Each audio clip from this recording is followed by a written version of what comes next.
созен назен тенҷи баден чӣ гуфтаем бародаро ин рӯзи 15 челленҷи моа чихеле ки даё дорем дина мода таргои план зада будем ва имрӯз таргои плани ма озмайҷара ҷо ба ҷо мекунам ва шуморо мегӯм ки ай чанд сар мешавад. Якм сделкаи мо ай 5.55 сар мешавад ва ҳамчунин имрӯза сели мо $610, яъне шитоби дар аккаунт мо боша, пас ратса мекунем кор кунем ва рафтем ай қафои якм сделка мешем. Лайк комментариятон набурое. Имрӯз мақсади гап дар любой валютни пара кор мекунем. Агар ки реальни валютни параш, яъне процентҳои хуб мода прилагат кунад, да уҷрам торговаться мекунем. Ҳамчунин да валютни пара OTS AUD-CAD OTS дромадем да иҷа новостиштагия чихеле ки мебинен ва да иҷа максимални точкаи мо, лекин линияи мо васхадяши канал тренда ба сабаби ки да иҷа задержка се нашдагия, ба ҳамун сабаб мо гиҷо дромадем тарафи естественно поён. Якм сделкамона нигоҳ мекунем чӣ гап мешавад ва ай қафои дим сеюм сделкамо мешем. Чихеле ки мебинем AUD-CAD, яъне мода проценти хуб додистай 91% ва ира избринда мемонем ва ҳамчунин чеф JPY ам 91%, ирам избринда мемонем. Дальше GBP CAD чам амихе AUD чеф ам нормальния проценташ. А дальнейшем инами 2 таигара ма мегирам, тамом, ина 3 таига. Ҳамин парора мебинем мақсад ситуатсияшона ва сделка мекушоем. Ждат мекунем результати якм сделкамона чӣ гап мешавад, чӣ гап намешавад ва дальнейшем шагмона мебинем чӣ кор кардан дар кора.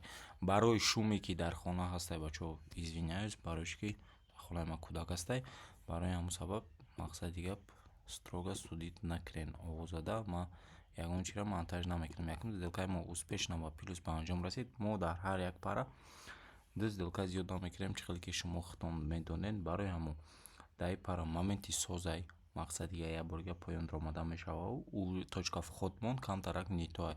Барои ҳам биё ягон валютни пара ига мекунем ва сделка да мекунем. Чеф JPY чихеле ки мебинем мо даҷа чӣ гап шудистай.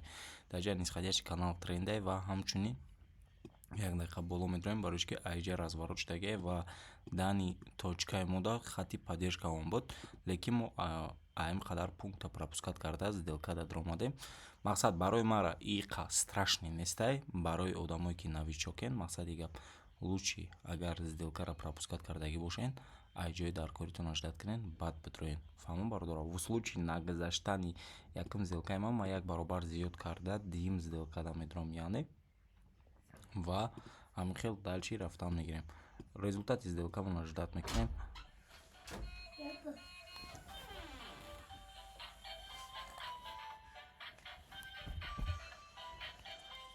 Ждат мекунем 17 секунди дига мондай.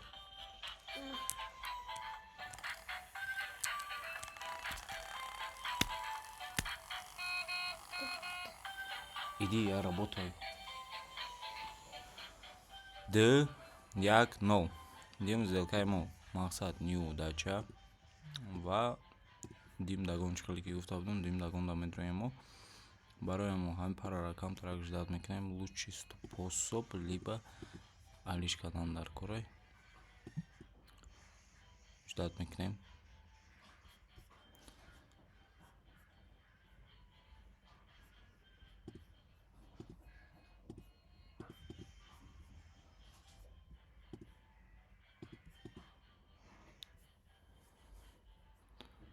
Агар максимум ша обновить кунад, мо тарафи поён сделка да медроем.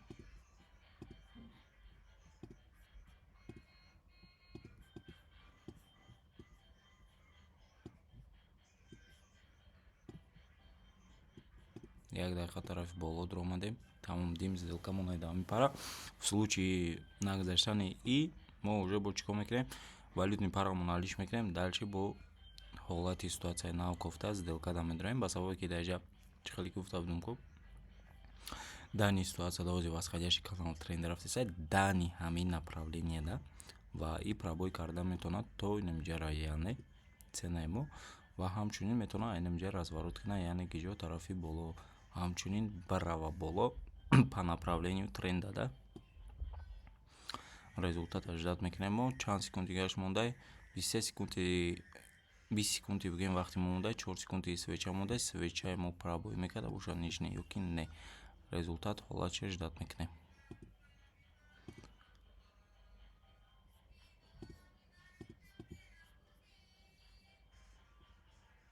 5 4 3 2 2 1. این сделка мо ба плюс ба анҷом расид, яъне дальнейшим шагмон мерем бо изначален депозит. Ҳаминҷаро ма 21 мебурорум. лучи замечат кунем. даиҷа чӣ гап шуд? даиҷа пробой мешавад.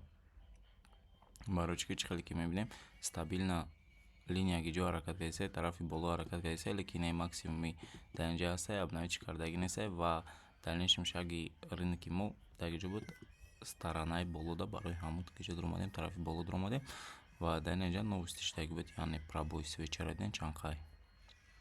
ва ждат мекунем результати ин сделкамона. я бор 5 минуташа миёд метем.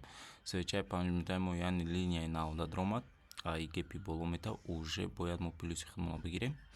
мақсад разворот карда и бояд ин эҷара обновить кунад, ба разворот шавада. По идею, по логикаи ма, логикаи рынка анака мефаҳмем.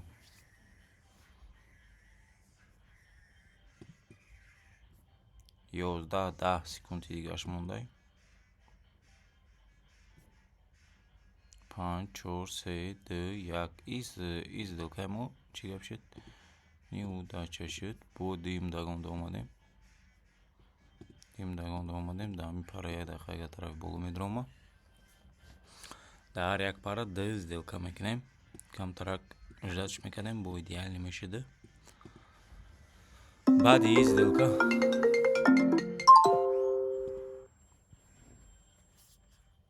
зангам задан, рости гап.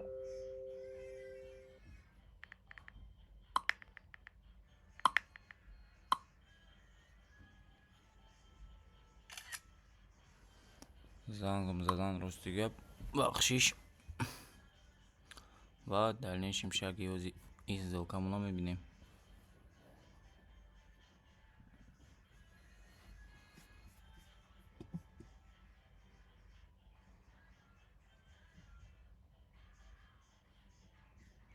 да секунд, яъне аймон мондагия 20 секунди свеча мондагия. свечаи мо инаи свечамона оле обновит кардаги нестай, яъне тенуш обновит кард ва 1 2 возврат шуд.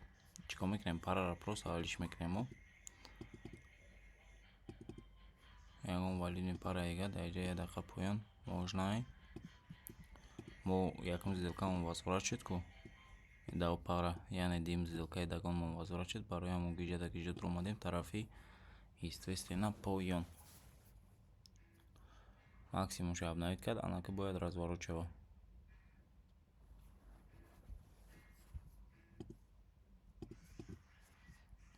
агар иҷада пробой шава, яъне пробой шава, мо чикор мекунем?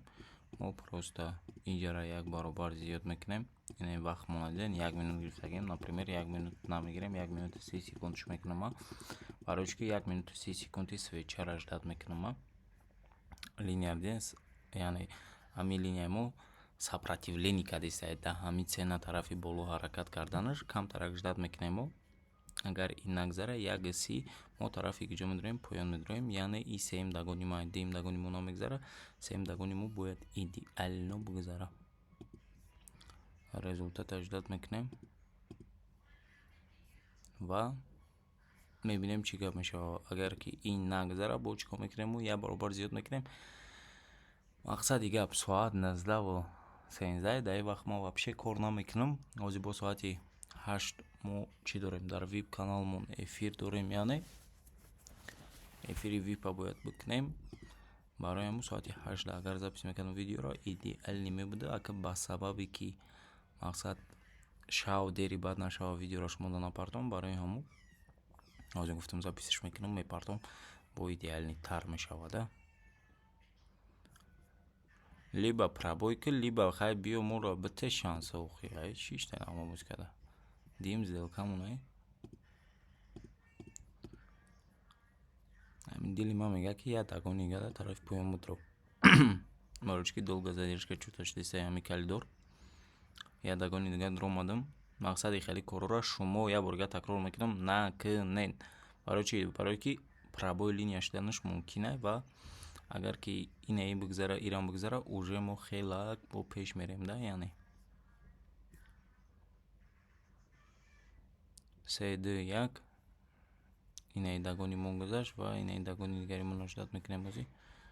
Биён иро аввал меткамонем то что гузаштагиай ва инаиро бояд аҷаи дагона мегирифтем, изначалка да мефурмадем. Барои ҳамин ман зарани изначалкаам да мефурм. ошдод мекунем. Агар ки инаи ҳосил нагузара ва бачаҳо мо чӣ кор мекунем? Дагони 112 ё 130 да мерем мерасем. Ташне. Барои ҳамин хали моментода шумо лучши рисковат накунед. И дагони муром гузашт ва мақсади гап цели мо имрӯзада уже буд чӣ хеле ки дидем $610 ва дар аккаунти мо уже $625. Ай шумо лайк подписаться. Мақсади гап дальше бо пешравӣ мекунем. Биёин мо ин рӯз моно маҳкам мекунем. Лучши ранги динагӣ ман риск намекунам ва цели пагаингинаи мо $671 кор карданай. Мо получается 7 сделка кардем, 4 та плюсовой, 3 та минусовой. Ва чӣ гуфтанем? Обязательно подписаться кунем, лайк, комментариятона айётон наброрем. Илтимос. Окей? Сделкои кардагии мо инаи динангина, инаи ирӯзингина сделкои кардагимон ва дар панои Аллоҳ бошед.